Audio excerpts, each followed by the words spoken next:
श्री स्वामी समर्थ. तर तुमचं welcome. Recipe बरंच काही यामध्ये. तर बघा, आज बनवलेला आहे प्रोटीन युक्त मूग डाळीचा चिल्ला बनवलेला आहे. तर आपण त्यासाठी काय काय घेतले ते बघूया. तर इथे मी मूग डाळ घेतलेली आहे, ती रात्रभर भिजत ठेवलेली होती.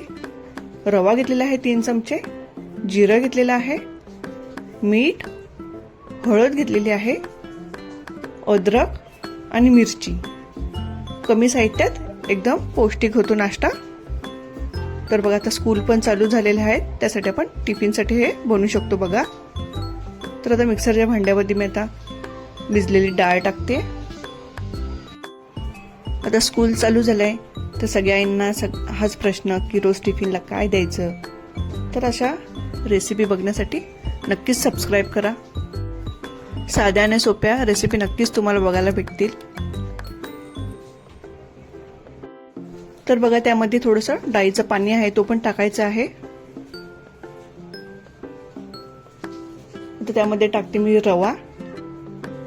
रवा जाड किंवा बारीक असेल तरी चालेल. आता त्यामध्ये हिरवी मिरची टाकायची आहे, अद्रक टाकायचं आहे, 1 इंच अद्रक टाकलेलं आहे, जिरे टाकलेलं आहे मी 1 चमचा. तर आता आपण ते वाटून घेणार आहोत. बघा, अशा प्रकारे आपलं वाटून झालेलं आहे. आता त्यामध्ये थोडं पाणी टाकते. मला जाड वाटतं म्हणून थोडं पाणी टाकायचं आहे त्यामध्ये.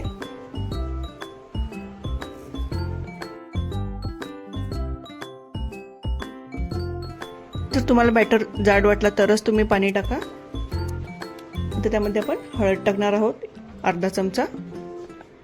मीठ टाकायचं आहे चवीनुसार.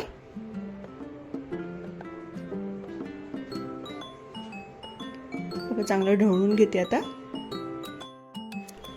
म्हणजे हळदीचा कलर आपला सगळीकडे लागेल बघा.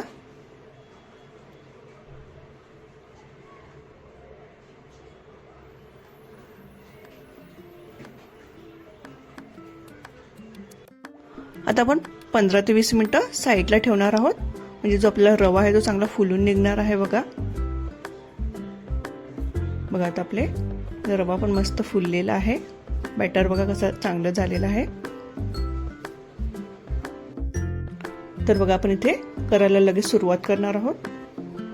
तर तुम्ही जिमला जात असेल किंवा डाएट करत असाल त्याच्यासाठी ही रेसिपी एकदम बेस्ट आहे. तर इथे आपण पॅनमध्ये तेल टाकलेलं आहे बघा.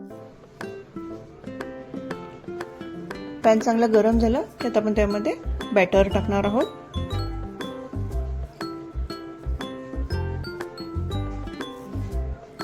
अशा पद्धतीने आपण आता पसरून घ्यायचं आहे बघा.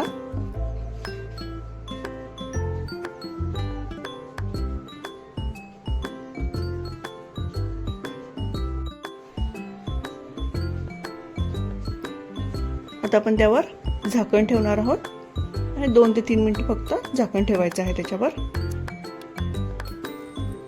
बघा कसा मस्त क्रिस्पी झालेला आहे.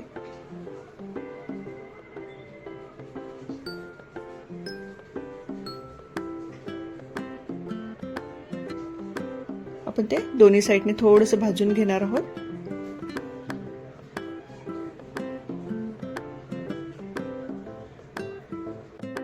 याला तुम्ही डोसा किंवा चिल्लाही म्हणू शकता बघा. आता आपण दुसराही करून घेणार आहोत बघा.